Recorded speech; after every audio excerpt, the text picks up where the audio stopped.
Hi, very good morning. I'm Dr. Janak Patel, MD, General Physician. My video lectures are mainly for educative purpose. They will be very useful to fourth year students who are appearing for exams. They, some of the topics may be asked in your theory, some of the topics may be for oral exams, and sometimes you face those particular problems in your everyday practice. If you like video, please do press button like and subscribe, and even you can press bell icon so you will receive the message, and you can share with your friends. It may be helpful to those people also. Today we'll be discussing on one of the another interesting topic we call DIC, because nowadays there are a lot of people who are suffering from DIC secondary due to COVID-19. So there are a lot of talks, so we'll try to make it as simple as possible. Full form of DIC is disseminated intravascular coagulation. In short, you can call D for death, I for is, and C for coming. It is a disorder which will be with a very high mortality.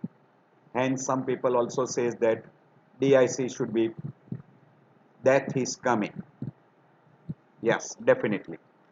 But by and large, we always use the word disseminated intravascular coagulation. There is another term which is very frequently being utilized is consumption coagulopathy, because there is a consumption of a coagulative factors, platelet as well as clotting factors, and finally it ends up with a bleeding. So that's why it is called consumption coagulopathy. Also it is called as a defibrillation syndrome, because when there is a consumption, fibrinogen is being utilized, and that's why also it is being labeled as defibrillation syndrome. There is also another term, thrombohemorrhagic disorder, because there is a thrombosis followed by an bleeding, that is we call hemorrhage. That's why it is also called as a thrombohemorrhagic disorder. We'll be discussing under these common headings. So DIC is basically an acquired syndrome characterized by systemic intravascular coagulation, which is usually triggered by some of the underlying serious illness. We already told you generalized intravascular coagulation, disseminated intravascular coagulation, defibrillation syndrome, consumption coagulopathy, or other names are also being utilized. In this, thrombosis is first, so fibrin formation is first, followed by consumption of all coagulative factors and platelets, and that will end up with bleeding.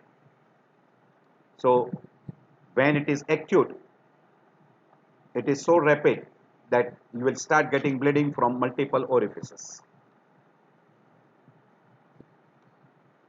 You can see this is looks like, and see this in black and white, and this is in color.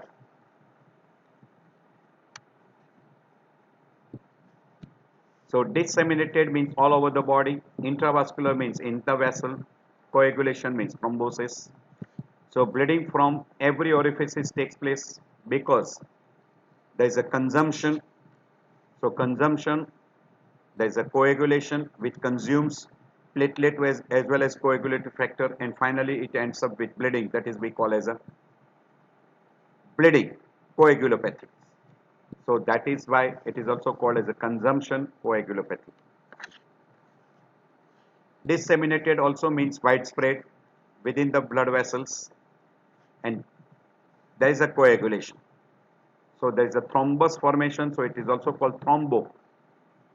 So there is a thrombotic phase followed by a hemorrhagic phase. So we call thrombohemorrhagic disorder also. There is something called as overt DIC scoring, where you try to assess the risk assessment. Does the patient have an underlying disorder known to be associated with overt DIC? If answer is no, do not use this algorithm. But if answer is yes, order global coagulative test like platelet count, prothrombin time, fibrinogen level, and fibrin degraded product, or short form we call FDP. That is, we commonly ask for D dimer. And depending upon that, if the platelet count is less than 50, score is 2, less than 100, 1, more than 100, 0. So depending upon that, you put here. Elevated fibrin degradation products or D dimer, no increase 0, moderate increase 2, strong increase or marked increase 3. Prolonged prothrombin time, if less than 3 seconds 0, more than 3 seconds to up to 6 is 1, more than 6 seconds is 2. And fibrinogen level, if it is reduced, less than 1 is 1 score and more than 1 is 0 score. So if calculated score is more than 5 or equal to 5, it is compatible with overt DIC, and if it is less than 5, just suggest that it is not for suggestive for non-overt DIC. This is compatible, this is not, this is suggestive for affirmative for non-overt DIC.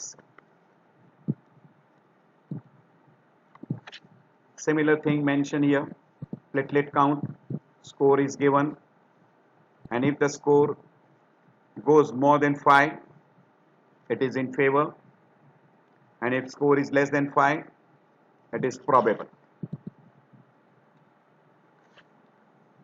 Normally we classify as an acute or chronic. Acute means whenever DIC happens rapidly, the coagulopathy is dominant and the major symptoms are bleeding and shock stage. It is very frequently seen with sepsis or other acute conditions like amniotic fluid embolization, etc. While in a chronic, it happens slowly. It will last for several weeks. Thrombosis is more common and clotting may predominate, mainly seen in a malignancy group. So promyelocytic leukemia, etc. That groups in malignancy group, you can get a chronic DIC. But it will be slowly progressive, and it will last for a longer period. So you should differentiate between acute and chronic. Sometimes you do come across chronic, particularly in person with malignancy. We'll be giving some of them. So we divide into two big groups, non-overt and overt. Overt we can divide into two groups, that is controlled and uncontrolled. Acute DIC and chronic DIC, another way to classify. Acute DIC is usually called decompensated because there is already thrombosis followed by a hemorrhage, so it becomes decompensated. When in a chronic, still thrombosis may be predominant, so usually we call that as a compensated variety. So these are the few words which are being utilized in DIC. If you go through the etiology, the most common etiology is sepsis. Very frequently can be bacterial, more common with gram-negative infection rather than gram-positive. Quite common with viral, like varicella, hepatitis, nowadays COVID-19. It may be seen along with the fungal infection also. In some of the condition, if you come across intravascular hemolysis, you may get a triggering factor from that, and person can develop DIC. In acute liver damage also, you can trigger of DIC. Another common is a traumatic injury or extensive surgery or massive tissue necrosis, etc. also can trigger off DIC. Among obstructive groups, amniotic fluid embolization, abruptio placenta, eclampsia, and intrauterine fetal death, or we call misabortion also. These are some of the conditions in obstructive groups where it can end up with DIC. Topmost on the list is septicemia. Second is trauma, then comes obstructive groups, etc.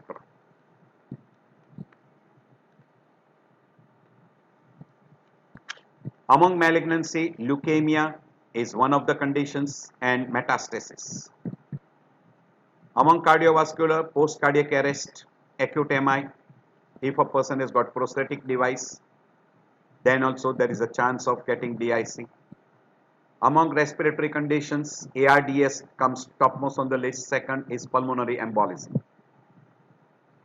Some of the metabolic disorders like severe acidosis, severe hypoxia or anoxia, like cardiorespiratory arrest, collagen vascular disorders, and rarely anaphylaxis. So there is a wide group of etiology.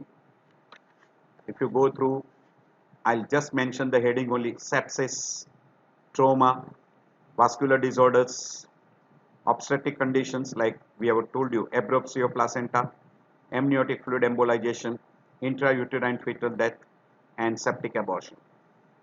Among malignancy, adenocarcinoma and hematological malignancy, we call it a promyelotic leukemia, acute promyelotic leukemia.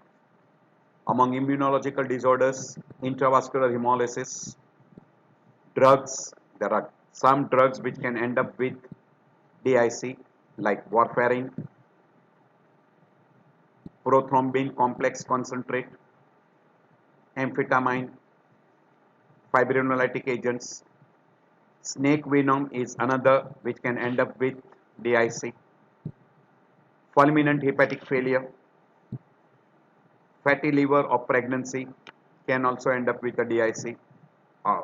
Shock stage, ARDS, massive blood transfusion can also end up with DIC. There are good number of conditions. We have got a big list. This is which will end with an acute DIC like infection, obstetric condition, traumatic condition, massive blood transfusion, etc. And these are chronic. In chronic, mainly malignancy, hematological disorders, cardiovascular disorders, inflammatory conditions, and localized DIC. At your leisure time, you can go through. What are the most common causes? One group, obstructive groups, amniotic fluid embolization and retention of a dead fetus, or we call it a septic abortion or intrauterine fetal death. Another very common in both the groups, male as well as female, septicemia, infection, bacterial, viral, anything. Among malignancy, acute promyelotic leukemia and adenocarcinoma of lung, quite common. We could number of times forget pancreatitis. That is also one of the conditions which can end up with DIC. Then among the hematological conditions, intravascular hemolysis. Among cardiovascular, aortic aneurysm, traumatic injury, tissue injury, massive tissue necrosis, etc. Some of the drugs, acidosis, ARDS. This comes most common groups. So if you look at this particular chart, see among infectious diseases, that is septicemia, almost accounts for 30 to 40% of the groups. Malignancy is another which will be accounting for 25 to 35%. And this will be very frequently common in a chronic DIC. Obstetric complication can be 5% to 10%. Severe tissue injury 1 to 5%. And systemic disease will be another group like acidosis, etc. So this is quite common. You can see that infection comes topmost on the list. Septicemia, other infections almost accounting for nearly 45%, nearly close to 45%. So do keep it in mind. How exactly? There's an extensive release of a tissue factors, whatever may be the etiology, which will increase the formation of tissue factors, abnormal activation of a coagulative system by intrinsic pathway or by extrinsic pathway. There's a contact activation, and it will end up with hypotension, shock stage. So sudden exposure of a blood to procoagulant we call as a tissue factors, or maybe tissue thromboplastin, which generates the intravascular coagulation either by intrinsic or extrinsic pathway. There is a compensatory hemostatic mechanism. There is a severe consumption coagulopathy, which will lead to hemorrhage, shock stage, etc. And abnormality of the blood coagulation parameters you will start getting, and you will have an involvement of multiple organs, and that will produce multi-organ failures. While in a chronic DIC, blood is continuously or intermittently exposed to small amount of tissue factors. There is a compensatory mechanism in a liver and bone marrow, and you might get a minimal changes in clinically as well as laboratory, and that may sometimes becomes difficult to diagnose DIC. If we go through, this is a more simplified diagram, so I'll take this diagram as for explanation. There is some stimulus, and there is a destruction of a tissue, or there is an endothelial injury, and because of endothelial injury, endotoxins, and this endotoxin will stimulate the formation of tissue factors. While here, because of the destruction of the tissue, there is an extrinsic pathway which is working. Here the intrinsic pathway will be working, and this tissue factor will activate the thrombin generation, and once there is a sorry activation of a thrombin pathway either by extrinsic pathway or by intrinsic pathway, now there is a plasminogen activation,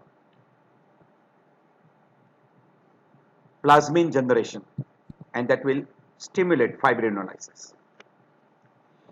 First, initially, because of thrombin generation, there will be activation of an intravascular fibrin deposition, and that will give the production of a thrombosis, and this thrombosis will produce tissue ischemia, which we have got one slide, and also it can end up with what we call as a intravascular hemolysis.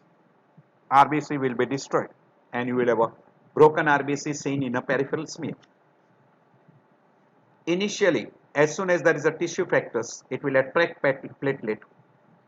You will have a primary platelet plug formation, aggregation, and then platelet will be consumed, and because of platelet consumption you will have a thrombocytopenia, and in this particular, because of a clotting factor being utilized in thrombosis, now you will have a very high chance of getting bleeding. Once there is a fibrinolysis, fibrin degradation product will be detected in the blood, that is FDP or D-dimer, and that will be elevated. So you will have a decreased level of a coagulative factors, you will have a decreased level of a fibrinogen level, you will have a increased level of FDP or we call D-dimer. Bleeding time and clotting time will be prolonged. Prothrombin time will be prolonged. Partial prothrombin time will be also prolonged. All this will be a common finding in patients with DIC. These are the factors which are called procoagulants, and these are the factors which are going to prevent clot formation. We call anticoagulants factors. There is a nice balance between these two, and whenever there is an increase in what we call as a triggering factors, or there is an increase in tissue factors, it will stimulate the coagulative system, and there will be formation of a fibrin, and that will give rise to widespread clotting. Because of that widespread clotting, you will have a ischemia, and because of consumption Now coagulative factors are defective, they are depleted, platelet is depleted, and you will start getting bleeding. So if you go through a pathophysiology in a nutshell, so underlying disorders will have a, you might have a thrombocytopenia because of consumption. Because of underlying disorders, you have got a tissue factor release. And because of tissue factor release, now there is an activation of an intrinsic pathway. And that intrinsic pathway will produce depletion of the clotting factor, prolonged prothrombin time, and prolonged partial prothrombin time. Also, there will be consumption of platelets, so that will produce thrombocytopenia, and there will be depletion of even physiological anticoagulants. There will be generalized intravascular fibrin deposition, and because of that, you will have a decreased fibrinogen level. So, in a blood, fibrinogen level is also depleted. There will be microangiopathic hemolytic anemia, and because of that, you will have a formation of a broken RBC we call cystocytes, which may be seen on a peripheral smear. There is an activation of a fibrinolytic system, and once the fibrinolytic system is being activated, there will be degradation of fibrin, and you will get a fibrin degradation product present in blood we call FDP and D dimer. So FDP and D dimer will be elevated, and once there is a consumption of all these coagulative factors, there is a chance of bleeding. And when there is a formation of a thrombus, thrombin formation and formation of a thrombus, it will give rise to what we call as localized ischemia, organ involvement, and organ failure. That is thrombosis followed by infarction and organ damage, multi-organ damage, wherever there is an intravascular coagulation, maybe an arterial or maybe in a venous site. So this is the thrombus formation, dislodgement, hypoxia, tissue damage.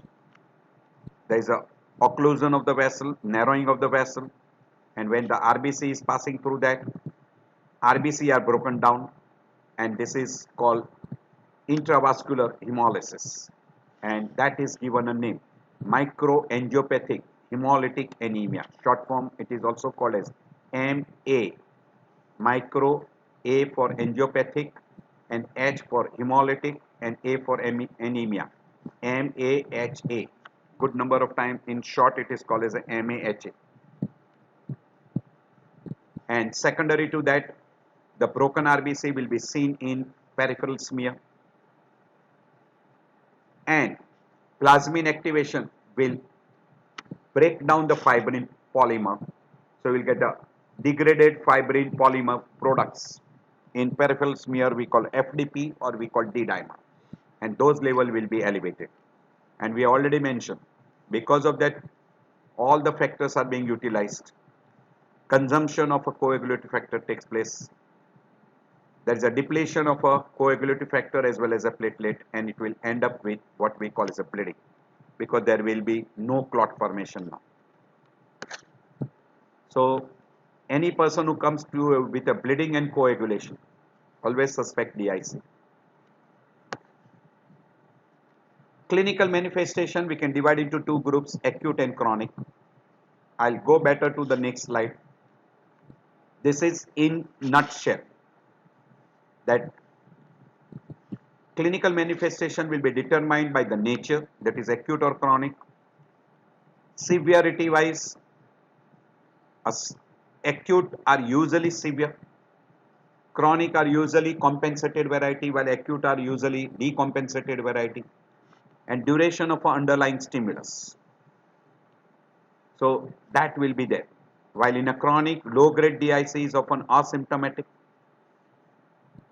There are thrombotic complications like Trousseau syndrome in malignancy, gangrene of the digits or extremities, hemorrhagic necrosis of the skin, purpura fulminans may be seen in case of chronic disorders, and this is very commonly along with malignancy.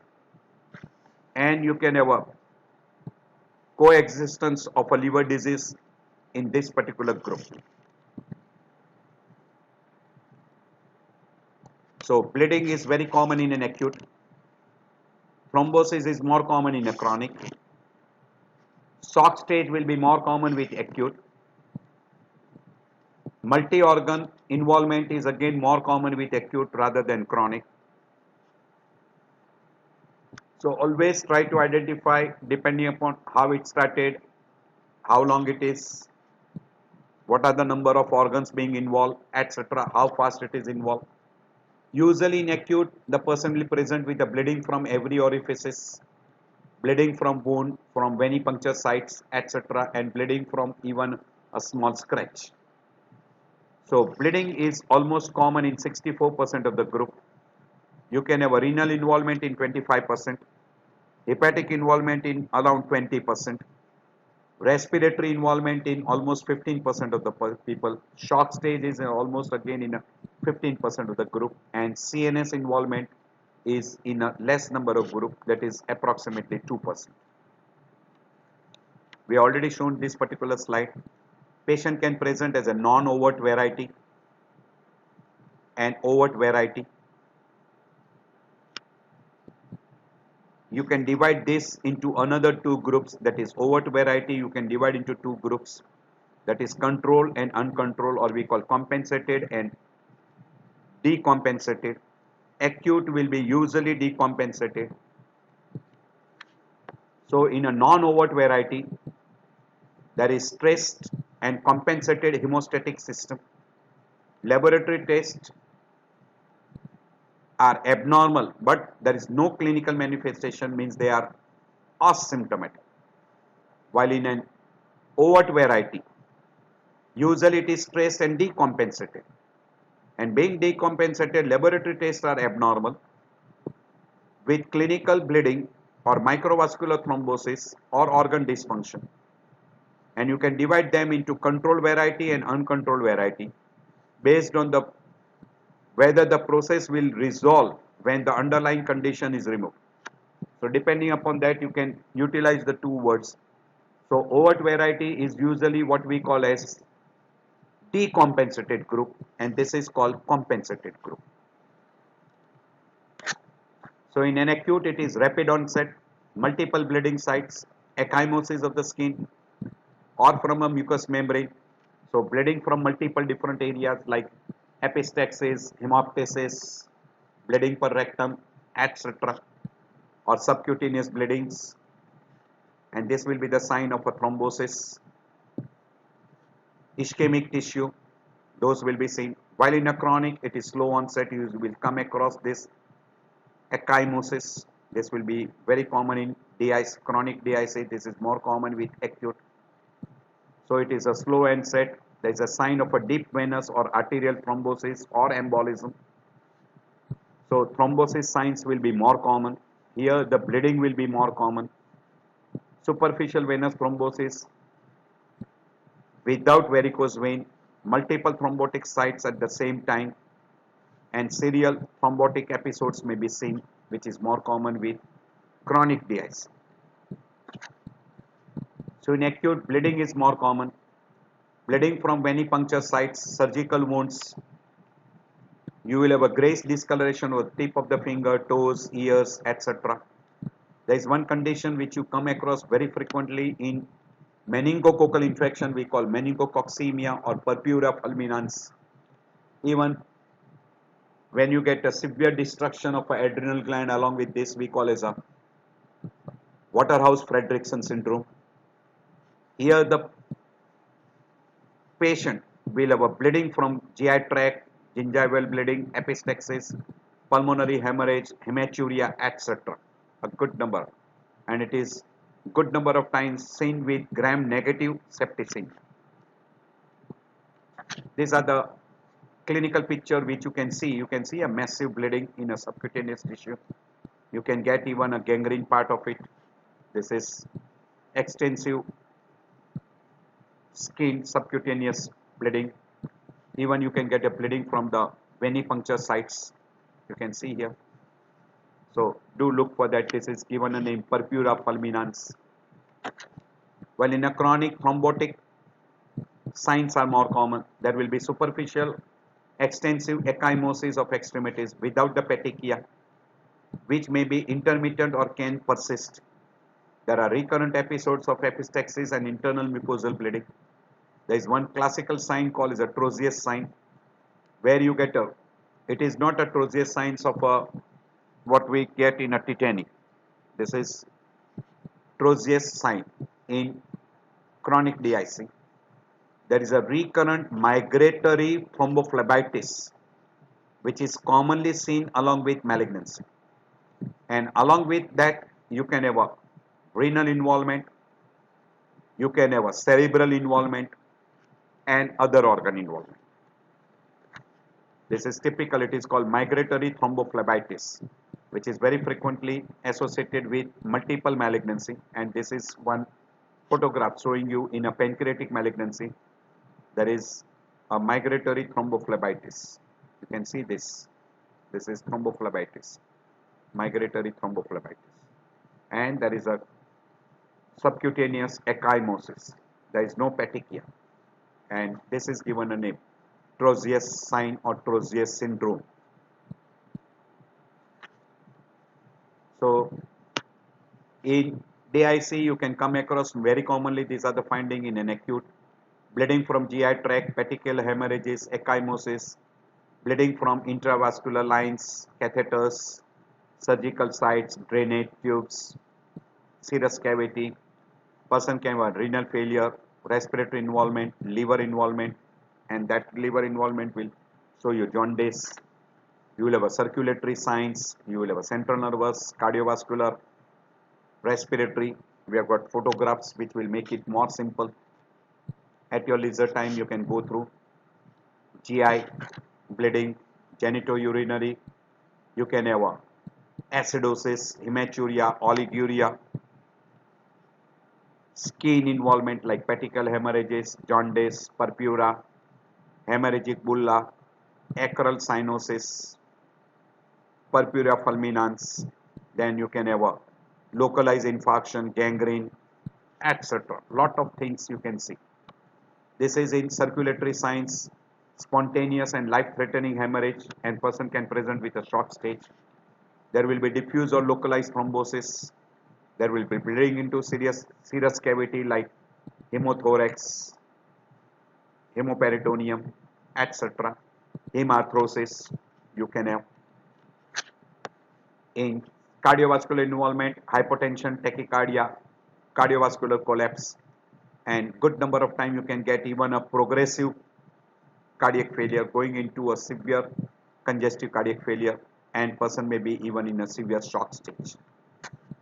Among respiratory, ARDS is quite common. You can get a pleural rub, dyspnea, cyanosis, and acute respiratory failure are quite common, and most common presentation is ARDS. As far as GI tract is concerned, hematemesis and hematochezia. Hematochezia is bleeding per rectum. Among genitourinary, acute renal failure, acidosis, hematuria, oliguria, metrorrhagia, and uterine hemorrhage are quite common. In central nervous system, convulsions, coma. Sometimes we may not be able to identify the cause of unconsciousness and stupor. There may be a transient focal neurological deficits.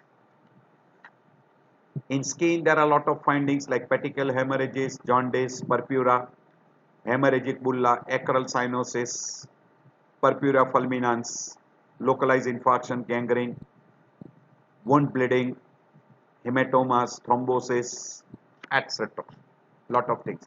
Here you can see purpura, this is ecchymosis, this is a bulla, and these are what we call as a local necrosis. This slide already we have shown you. If you want to confirm the diagnosis, you will have to get platelet count, fibrinogen level, prothrombin time, and FDP level or D-dimer level, and depending upon that laboratory findings, you will have to put up points, and if the points are more than 5, it is in favor of DIC. If they are less than 5, probable. As far as investigation is concerned, we already told you thrombocytopenia and cystocytes will be classical finding in peripheral smear. Prothrombin time will be prolonged. Partial PTT will be prolonged. Thromboplastin time will be also increased. Fibrinogen level will be reduced. D-dimer level and FDP level will be increased. And you will have a decreased level of fibrinogen level. So fibrinogen level will be reduced, while you will have a prolongation of PT, prothrombin time, thromboplastin time, partial thromboplastin time, D-dimer level will be elevated, FDP level will be elevated, but platelet count will be reduced, and you will have an appearance of a cystocytes, or we call it a broken RBC, in a peripheral smear. So platelet count reduced, clotting factors will be reduced, prothrombin time will be elevated, partial thromboplastin time will be also prolonged, D-dimer level will be elevated, FDP level will be also elevated. In a peripheral smear, you will have a cystocytes. It is also described as there will be Burr cells or helmet cells. These are the words which are being utilized. So you will have a cystocytes in peripheral smear, D-dimer level will be elevated, FDP level will be elevated, thrombocytopenia and prolongation of a coagulative times. So clotting time will be prolonged, and even a prothrombin time and partial thromboplastin time also will be prolonged. This will be very peculiar. These are broken RBC which are seen in a peripheral smear. They are also called as a helmet cells or Burr cells. You can see here, these are broken RBC. These are broken RBC. Fragments, cystocytes, and platelet count will be markedly reduced. You will not be able to see, platelet will be very few in a peripheral smear. To sum up, in an early stage, platelet count will be reduced, markedly reduced in a late stage. Partial thromboplastin time will be slightly increased in early stage but markedly increased in a late stage. Fibrinogen level will be slightly reduced. D-dimer level will be elevated. Protein C level and other coagulative factors, including even a fibrinogen level, etc., are reduced. And fibrin degradation products will be elevated. And in a late stage, you can see there will be marked changes as compared to early changes. Same thing is shown here. So in an acute stage or acute decompensated DIC, platelet count is reduced, prothrombin time is prolonged, activated partial thromboplastin time is also prolonged, thrombin time is also prolonged, which short form we call TT. This is called APTT. This is called PT.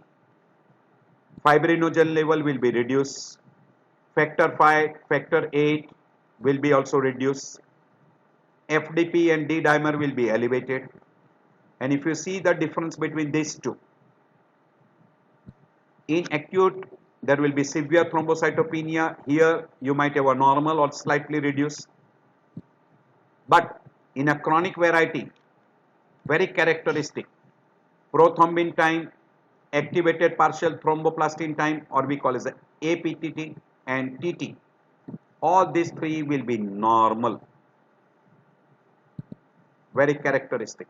So if you want to differentiate between acute and chronic, look for PT, prothrombin time. If it is normal, and even a fibrinogen level which is normal, that is also in favor of a chronic. So in this two becomes the most important finding. You can see the other coagulative factors. So that is fibrinogen level, etc., will be normal. So always look for this. So prothrombin time will be normal. Activated partial thromboplastin time will be normal. Thrombin time will be normal, and fibrinogen level will be also normal in a chronic compensated DIC. Do go through this chart. Same thing is mentioned here, and it is highlighted that prothrombin time, fibrinogen level, and FDP products are very useful to differentiate between acute DIC and chronic DIC. In a chronic PT, APTT, they are all normal, while FDP will be slightly elevated, while in acute this will be markedly elevated. D-dimer will be also severely elevated, it will be slightly elevated. Platelet count will be decreased in both, but more severe in case of an acute. And tissue plasmin activator will be increased in acute DIC, while here it will be decreased in chronic DIC. And hemorrhage will be common in both. So this is the difference between the two. So go through that.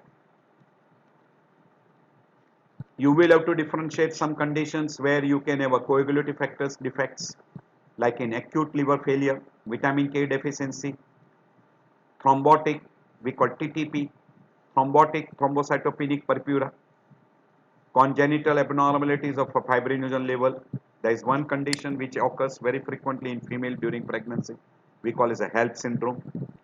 You should try to keep this in. These are the, we call, if there is a platelet defect, these are the common symptoms. If there is a coagulative defect, you will have this particular group of symptoms. If you are interested, you can go through, but clinical presentation will help you to differentiate it is a pure platelet defects or it is a coagulative factor defects. Usually in DIC we come across both together.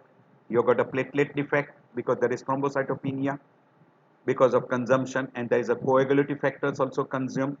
So you will have a coagulative factor defects. So you will have a bleeding from orifices, wounds, etc. And you will also have bleeding from gums, oral cavity, mucosa, and subcutaneous bleeding also, petechia, purpura, etc. Purpura are small, petechia are little bigger one, petechia are small, purpura are little bigger, and ecchymosis will be much bigger than even a purpura. So that will be peculiarity in case of what we call as a subcutaneous bleeding, very frequently because of a platelet defects.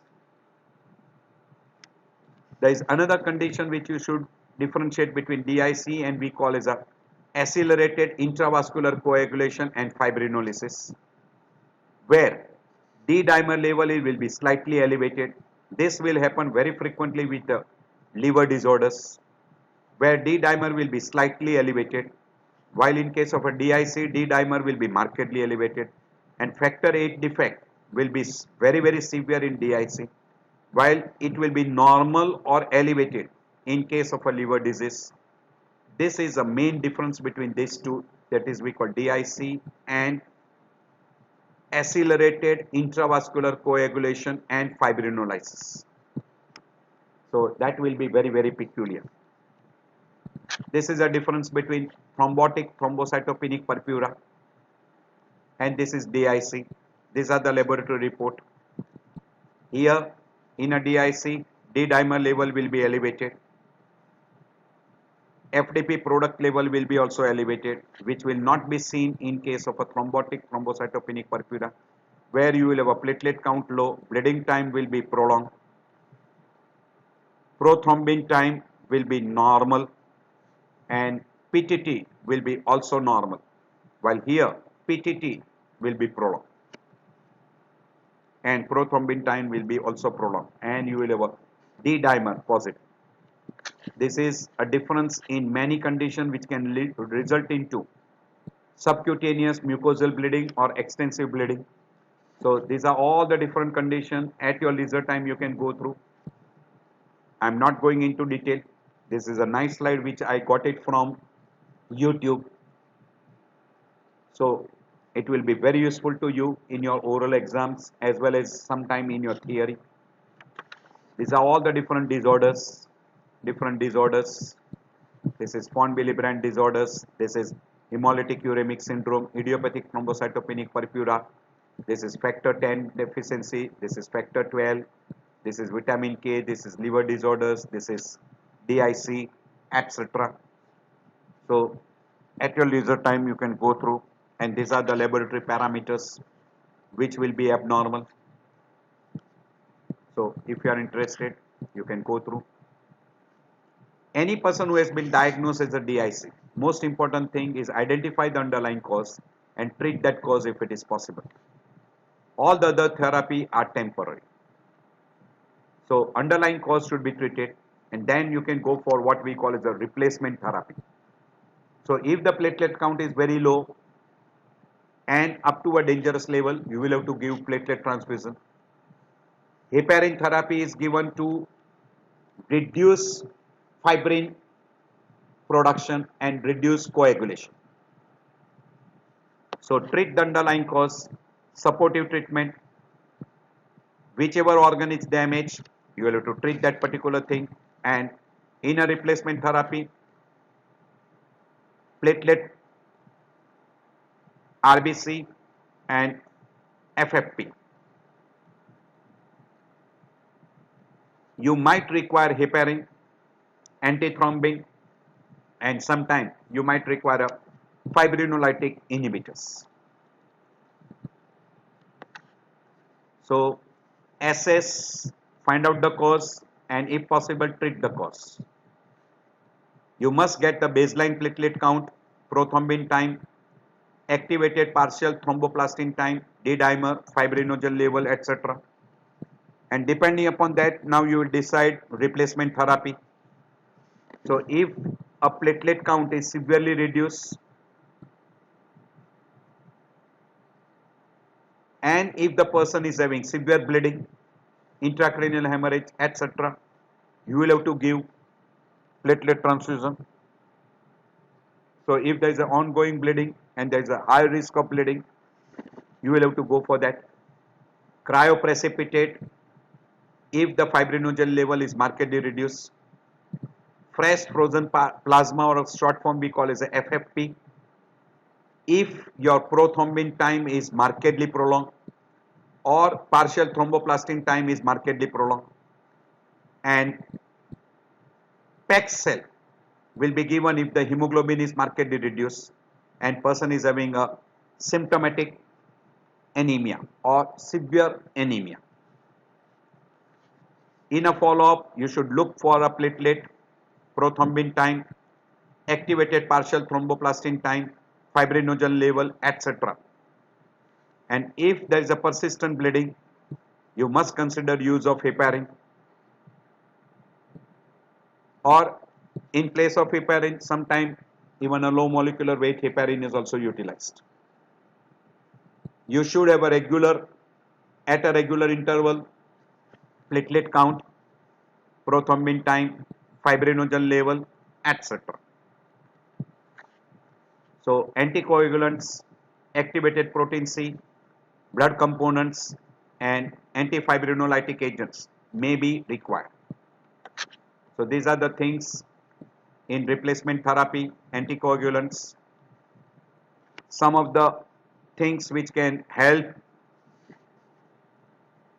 in anticoagulant pathway like antithrombin or activated protein C. And you can utilize other factors also like factor 7, factor 8, etc. These are all different products. The most common utilized is FFP, cryoprecipitate, platelets. These are the common which are being very frequently being utilized. So you can have a red cell replacement, fresh frozen plasma, platelet concentrate, or cryoprecipitates. And in which this is for RBC replacement, this is for plasma replacement which contains good number of coagulative factors. This is platelet concentrate to replace platelets, pure platelets. This is cryoprecipitate to replace fibrinogen deficiency. During all those things, you have to monitor vital signs. You have to find out the severity of hemorrhage and thrombosis. You will have to correct hypovolemia, that is shock stage, and you will have to administer hemostatic procedures whenever there is an indication. So in general, treat the underlying cause. You might require antibiotics if there is septicemia as a cause, surgical debridement and the drainage of the infected foci, immobilization of fractures, because very commonly you get a fat embolization resulting into DIC, evacuation in a gynec conditions, septic abortion, etc. should be treated properly. Supportive treatment is mainly for modes, fluid, catecholamines. If person has got hypoxia, person might even require a mechanical ventilation, oxygen therapy. In renal failure, diuretics, and person might require even a RRT, that is hemodialysis. Severe anemia will require a blood transfusion. Hemostatic therapy, you might need antithrombotic, fresh frozen plasma, platelets, antifibrinolytic treatment, etc. may be necessary. Complications, some of the complication most common is AKI. You can have a respiratory involvement in the form of ARDS, liver damage, liver dysfunction, brain involvement. You can have a life-threatening thrombosis and severe massive hemorrhage, hemorrhagic shock, cardiac tamponade, hemothorax, intracerebral hematoma, gangrene, loss of digits, severe shock, and mortality rate is very high in DIC.